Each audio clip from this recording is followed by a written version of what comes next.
Hello everyone. In last class we discussed about the different type of the plasmogamy. Total 5 type की है जिसमें से हमने 3 types deal कर ली थी प्लाज्मोगेमी की. The first one was the planogametic copulation जो मोस्ट कॉमन थी. Second one is the gametangial contact जिसमें जो एंथ्रेडियम होगा वो ओगोनियम के अंदर एंटर करेगा थ्रू द रिप्रोडक्टिव ट्यूब के द्वारा. और थर्ड वन था दैट इज द स्पर्मेटाइजेशन जिसके अंदर पिक्नियोस्पोर की फॉर्मेशन होती है. स्पर्मेटिया बनते हैं और वो ट्राइगोन या फिर रिसेप्टिव हाइपी के पास में जाता है by the help of the air insect and the water की सहायता से वहां पर पहुंचता है. तो ये चीज हमने वहां पर देख ली थी. आज हमें fourth type of plasmogamy deal करना है. Fourth type that is the somatogamy.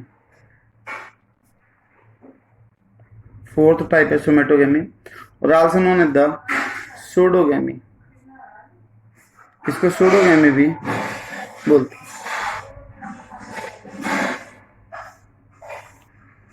ठीक है. ये जो है सोमेटोगेमी या फिर pseudogamy that take place in the higher class of fungi. ठीक है. लोअर क्लास ऑफ फंजाई में नाम आता है किसका? ओमाइस्टिस एंड द जाइगोमाइस्टिस का.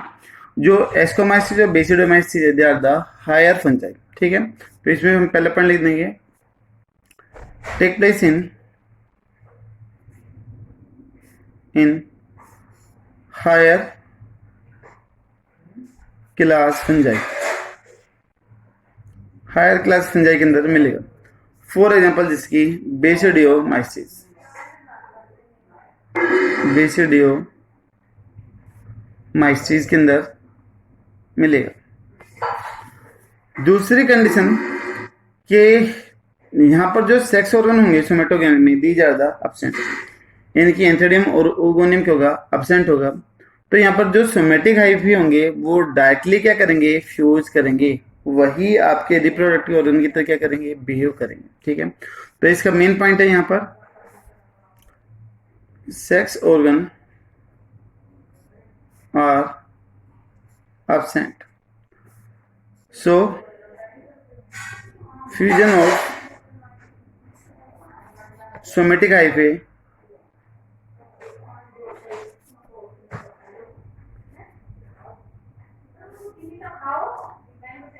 directly get fused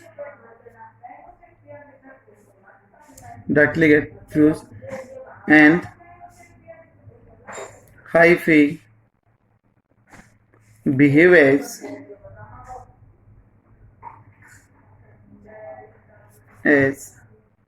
gametes. और जो हाइफी है वही गैमेट्स की तरह क्या करेगी? बिहेव करेगी. तो कैसे होता है इसके केस में रिप्रोडक्शन वो देख लेते हैं. बस ये एक हाइफी हो गई that is the positive hyphae यानी कि मेल हाइफी. ठीक. इसके साथ में एक दूसरी हाइफी जुड़ गई है that is negative hyphae. This one is the negative hyphae. एक पॉजिटिव और एक नेगेटिव. ठीक है. तो ये जनरली मेल की तरह बिहेव करती है और ये फीमेल की तरह क्या करेगी? बिहेव करेगी. एक्चुअली दोनों में कोई डिफरेंस नहीं होता है बट बिहेव करने का नेचर इनका अलग अलग हो जाएगा. अब ये क्या होगा कि ये दोनों हाइफी एक दूसरे के कॉन्टेक्ट में आ चुके हैं. यहाँ से जो वाल थी वो डिजोल्व हो चुकी है. तो जो न्यूक्लियस होगा वो मेल से किस में जाएगा? फीमेल हाइफी के अंदर एंटर करेगा. तो इसी तरीके से सभी सेल आपस में क्या कर जाएगी? फ्यूज कर जाएगी. तो यहाँ पर कुछ कंडीशन ऐसे हो जाएगी. जो हाइफी है जो फीमेल हाइफी था उसके अंदर हर एक सेल में कितने न्यूक्लियस आ चुके हैं? 2 न्यूक्लियस आ चुके हैं. ठीक है. और जो मेल हाइफी था वो टोटली क्या हो चुका है? ब्लैंक हो चुका है. ठीक है. This one is totally blank क्योंकि इसमें से न्यूक्लियस इसके अंदर क्या हो चुका है? शिफ्ट हो चुका है. तो यहां पर ये 2 न्यूक्लियस आ गए. तो यहां पर क्या हो रहा है कि सिर्फ साइटोप्लाज्मिक से प्लाज्मोगेमी हुई है लेकिन यहाँ पर कैरियोगेमी नहीं हुई है. ठीक है. तो only plasmogamy but delayed karyogamy. लेकिन जो कैरियोगेमी वो कैसे मिलेगी, डिलेड मिलेगी। अब इसमें हर एक हाइफी में कितने न्यूक्लियस है, 2 है। तो ये कौन सी हाइफी का टाइप हो गया, that is the secondary hyphae हो गई। ठीक है, सेकेंडरी हाइफी। हमने पढ़ा था प्राइमरी सेकेंडरी, जिसके केस में 2 न्यूक्लियस हो तो that is the secondary hyphae, और जिसमें 1 न्यूक्लियस हो तो प्राइमरी हाइफी। तो 2 है तो ये क्या हो गया, सेकेंडरी हाइफी हो गया। अभी जो सेकेंडरी हाइफी है इसके भी 2 अलग अलग कंडीशन हो सकती है। यानी कि जो सेकेंडरी हाइफी की जो ये टाइप है फॉर्मेशन, ये एस्कोमाइसिस में भी मिलती है और बेसिडियोमाइसिस में भी मिलती है।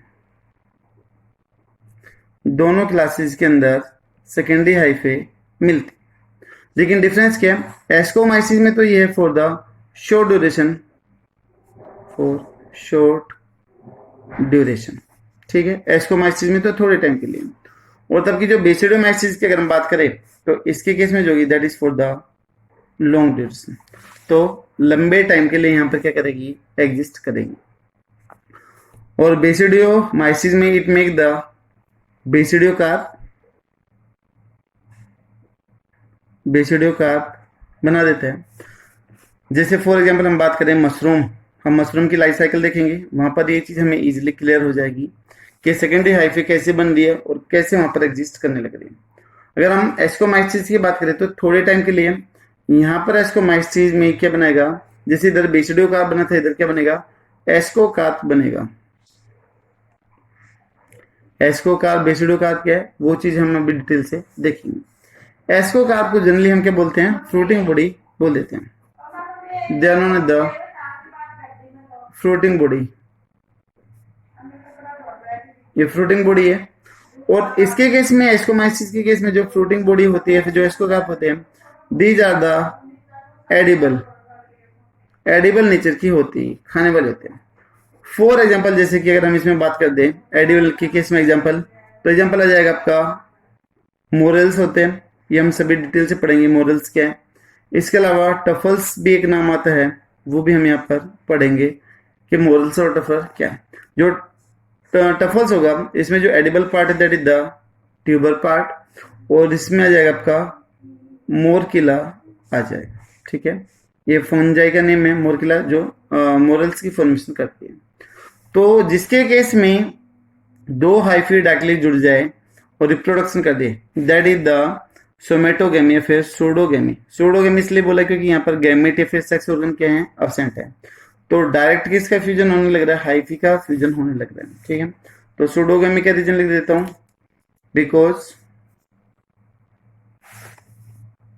Because gametes formation and sexual organ are absent, वो इनके केस में नहीं है, तो इसलिए क्या बोला गया है, सूडोगेमी बोला गया। तो ये हो गया 4th type of the plasmogamy जो हमने यहाँ पर डील कर लिया है। अभी बात आ जाती है last type that is the gametangial copulation. एक हमने पढ़ा था गैमेटेंजियल कॉन्टैक्ट, जिसमें रिसेप्टिव ट्यूब की सहायता से एंटर करा था। अभी लास्ट वन टाइप है that is the gametangial copulation. Type है दैट इज गैमेटेंजियल कोपुलेशन।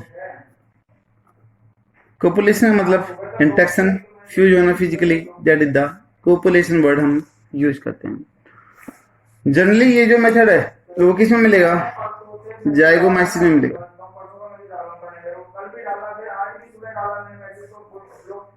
जाइगोमाइसिस में मिलेगा। ठीक है, जिसमें आपका एग्जांपल आ जाता है, कौन कौन से आ जाते हैं, राइजोपस और म्यूकर आ जाता है। तो ये जो टाइप है गैमेटेंजियल कॉन्टैक्ट, वो सिर्फ किस में मिलता है, जाइगोमाइसिस क्लास में मिलेगा, किसी और के अंदर भी नहीं मिलेगा। ठीक है, इसके अलावा इसमें हम जो मेल और फीमेल वर्ड है गैमेट के लिए वो यूज नहीं करेंगे, क्योंकि दोनों की जो मॉर्फोलॉजी है वो क्या है, बिल्कुल सेम है। ठीक है, तो we can not called male and female because they have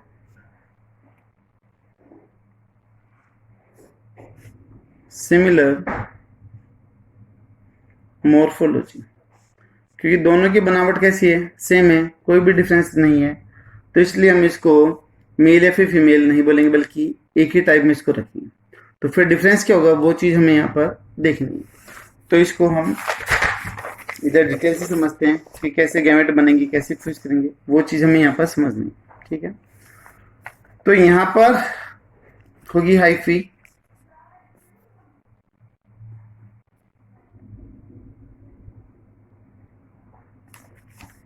एक हाइफी है जिसको हम क्या बोलते हैं, पॉजिटिव हाइफी बोलते हैं। And this one have the coenocytic condition. आपको पता है कि जाइगोमास्टिस में सेप्टा नहीं होता है, तो न्यूक्लियस सारे के सारे क्या मिलेंगे, फ्री मिलेंगे। ठीक है, तो एक करेगी मेल की तरह ट्रीट करेगी, यानी कि पॉजिटिव की तरह। जो दूसरी है that will behave as the female, बाहर से कोई भी डिफरेंस नहीं होगा, सिर्फ उसके इंटरनल जो फंक्शन है वही उसको डिफ्रेंशिएट करेंगे। ठीक है, ऐसे। तो यहां पर जो ये रिप्रोडक्टिव हाइफी है वो एक दूसरे के कॉन्टेक्ट में आ जाती है। जो रिप्रोडक्टिव हाइफी है वो एक दूसरे के कॉन्टेक्ट में आ गई। यहाँ पर बहुत सारे न्यूक्लियस इकट्ठे हुए, सेम एज इट इज इधर भी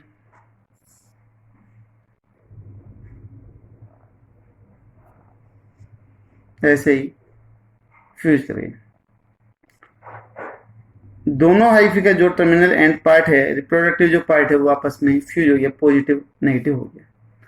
अभी ये होगा क्या कि जोड़ने के बाद में जो ये बीच की वाल है ये क्या हो जाएगी, डिजोल्व हो जाएगी।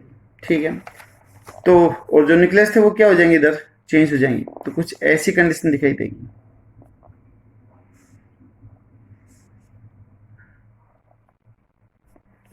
इधर भी ये पॉजिटिव हाइफी है, this one is the negative hyphae,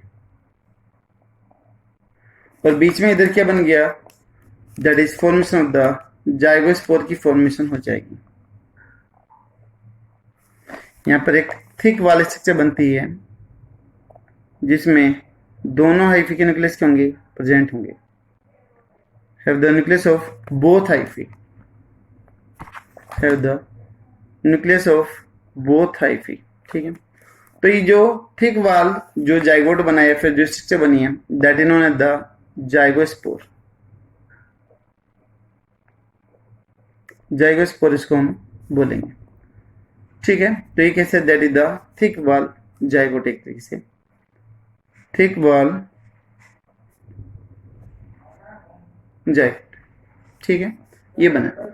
अब ये प्रोसेस इधर ही एंड नहीं हो रहा है, ये आगे भी प्रोसीड करेगा। कैसे करेगा, तो आगे कैसे होगा वो देखते हैं, लेकिन पहले बार इनको देखते हैं। देखिए हाइफी का जो आगे वाला जो पार्ट है जो आगे जाके फ्यूज करेगा, तो इसकी इनिशियल कंडीशन को हम बोल देते हैं दैट इज द प्रोगैमेटेंजिया बोल देते हैं। यानी कि जब तक ये गैमेटेंजिया नहीं बने हैं, स्टार्टिंग में भी इमेच्योर है, तो दिस स्वेलन पार्ट इन्होंने द दोनों के स्वेलन पार्ट को हम बोलेंगे दैट इज द प्रोगैमेटेंजिया। प्रोगैमेटेंजिया। ठीक है, अब ये जो स्वेलन पार्ट आ गया है ये फुली मैच्योर हो चुके हैं, डेवलप हो चुके हैं। They are known as the gametangia. इसको हम गैमेटेंजिया बोलेंगे। इमेच्योर था प्रोगैमेटेंजिया, मैच्योर हो गया गैमेटेंजिया। फ्यूज हो गया, न्यूक्लियस एक्सचेंज हो गए, थिक वाल की फॉर्मेशन हो गई, तो इसको हम क्या बोल देंगे, जाइगोट या फिर जाइगोस्पोर बोल देते हैं। जाइगोट या फिर क्या बोल देंगे, जाइगोस्पोर बोल देते हैं। ठीक है, अब ये जो जाइगोस्पोर बना है उसका कनेक्शन यहां से टूट जाएगा, क्योंकि थिक वाल है, सप्लाई बंद हो जाएगी, तो ये कनेक्शन इधर से क्या हो जाएगा, सेपरेट आउट हो जाएगा।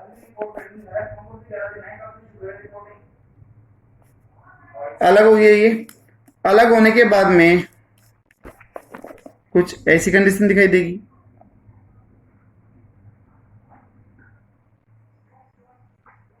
This one is the thick वाल जाइगोस्पोर,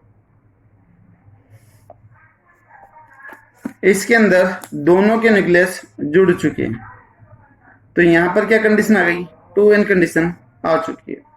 ठीक है, अब उसके बाद में अगर हम बात करें तो ये जो जाइगोट है, जो ये बना है आपका जाइगोस्पोर या फिर जाइगोट, अगर जाइगोट के चारों तरफ थिक वाल आ जाए तो उसको हम क्या बोलते हैं, जाइगोस्पोर बोलते हैं। ठीक है, अगर फेवरेबल कंडीशन है तो वो इमीडिएटली क्या कर जाएगा, ग्रो कर जाएगा। नहीं तो फिर क्या करते हैं कि जो जाइगोट है अंडरगो द मियोसिस डिवीजन। ये जो जाइगो या फिर जाइगोट स्पोर है, ये किस में चला गया, मियोसिस में चला गया। अब मियोसिस में जाएगा तो एक से कितने न्यूक्लियस बनेंगे, 4 बनेंगे। ठीक है, तो कुछ ऐसी कंडीशन बन जाएगी, 4 है, और इवन जो ये जाइगोस्पोर था वो ग्रो कर जाता है। ठीक है, एक थिक वाल हट गई फेवरेबल कंडीशन आने पर। यहां पर फिर क्या होगा कि तब ये मियोसिस में गया तो 1 से 4 न्यूक्लियस बनते हैं, तो हम ऐसे दिखा दें 4 की प्लोइडी की होगी एन होगी। ठीक है, अब ये जो आउटग्रोथ हुई है जो बाहर की तरफ बना, दैट इज द प्रोमाइसिलियम। इसको हम क्या बोलते हैं, प्रोमाइसिलियम बोलते हैं। अब उसके बाद में क्या कि जो प्रोमाइसिलियम जो स्ट्रक्चर बनी है, इसका क्या होगा देखते हैं। थोड़ा सा कम्प्लेक्स है औरों की कंपेरिजन में, इसलिए मैंने लास्ट में लिया ताकि डिटेल से आपको करवा सकूं। तो यहां पर अगर हम बात कर दें प्रोमाइसिलियम की, तो जो प्रोमाइसिलियम की जो न्यूक्लियस है, they undergo the repeated mitotic division. Mitotic division में जाएंगे और आगे का जो पार्ट होगा, जो टिबन पार्ट होगा, वो भी कैसे हो जाएगा, स्वेलन हो जाएगा। तो ये जो बहुत सारे न्यूक्लियस बनेंगे वो इसमें क्या कर जाएंगे, एंटर कर जाएंगे। ठीक है, तो अब जो ये स्पोर बने हैं, they are the known as the germ spore. इनको हम क्या बोलेंगे, जर्म स्पोर बोलेंगे। एन कंडीशन थी, लगातार किस में गए हैं ये न्यूक्लियस, माइटोटिक डिवीजन में गए हैं। तो these nucleus undergo repeated division,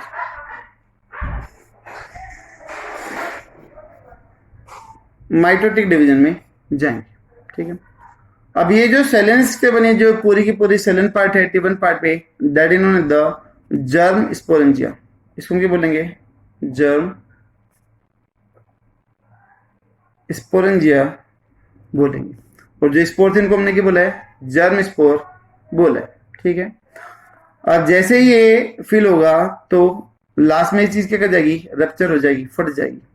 फटने के बाद में यहां से क्या चीज आ जाएगी, स्पोर आ जाएंगे, स्पोर आ गए। अब इन स्पोर में से कुछ स्पोर किसके अंदर कन्वर्ट होंगे, पॉजिटिव हाइफी यानी कि मेल हाइफी की तरफ बिहेव करेंगे, और जो कुछ हैं वो किसकी तरफ बिहेव करेंगे, नेगेटिव हाइफी की तरह बिहेव करेंगे। आई थिंक शायद क्लियर होगा। एक बार फिर से रिपीट करता हूं, ये थी आपकी जो रिप्रोडक्टिव हाइफी है, वो है जिसके केस में सेलन पार्ट को हमने प्रो गेमेटेंजे बोला, कंप्लीट मैच्योर हो गया, फ्यूज करके गेमेटेंजे बोला। दोनों के बीच की वाल का कनेक्शन टूट गया, सराउंड होके यहाँ से टूट गया, जिसको हमने क्या बोला, जाइगोट फिर जाइगोस्पोर बोला। मल्टी न्यूक्लिएट यहाँ पर जाइगोट की फॉर्मेशन हो गई, यहाँ से टूट के सेपरेट आउट हो गया। फिर जितने भी डिप्लॉयड न्यूक्लियस थे सारे किस में जाएंगे, मियोसिस में। 1 से 4 बनते हैं, तो जितने भी न्यूक्लियस थे उसके 4 टाइम करके यहाँ पे न्यूक्लियस की फॉर्मेशन हो जाएगी। अब तब ये फेवरेबल कंडीशन आएगी तो ऊपर की थिक वाल क्या जाएगी, हट जाएगी। ऊपर की जो थिक वाल थी वो क्या हो गई, यहाँ पर हट गई, टूट गई। और इसके अंदर से एक माइसिलियम ग्रो करता है जिसको हम प्रोमाइसिलियम बोलते हैं। ये जो प्रोमाइसिलियम है उसके टिबन पार्ट के ऊपर या फिर इसके न्यूक्लियस में लगातार माइटोटिक डिवीजन होगा, बहुत सारे न्यूक्लियस बनेंगे और उन न्यूक्लियस के ऊपर कोटिंग आएगी जिसको हम क्या बोलेंगे, जर्म स्पोर बोलते हैं। और ये जो सेलन पार्ट है that is known as the germ sporangia.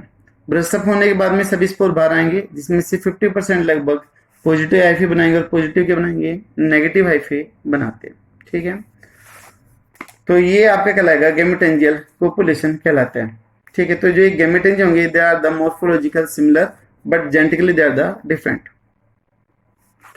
तो पॉजिटिव एंड नेगेटिव गेमेटेंजिया